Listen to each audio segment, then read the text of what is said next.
we're looking at Azure Storage as almost a black box solution for an application. Now, it's fully documented. You can look and see actually at a very detailed level how it works. But from an application development standpoint, I want to say, you know what? I need table storage or I need blob storage. I just want to be able to use it, right?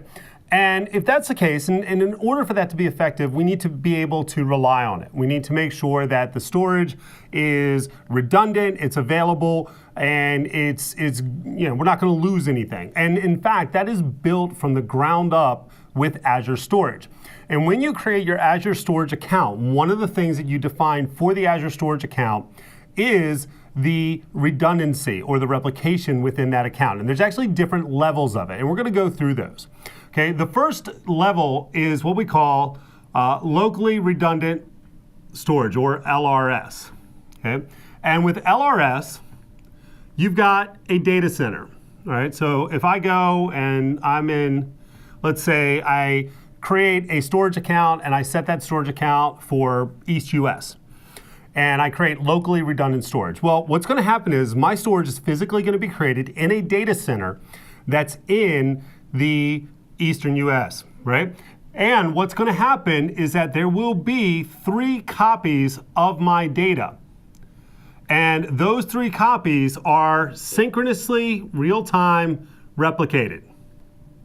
Okay, which means and they're on different physical systems within the data center. So if you lose one, you still have the other 2. Simple as that. And there's all kinds of redundancy at the physical level below that, as you would expect. Okay, so that's locally redundant storage. The next level up is zone redundant storage. And with zone redundant storage, you still get multiple copies of your data. Okay? But now the multiple copies of your data are spread between multiple data centers, right? And as long as there's multiple data centers in the same region that you pick, they'll be in the same region. If not, then it's going to go to another region. Okay?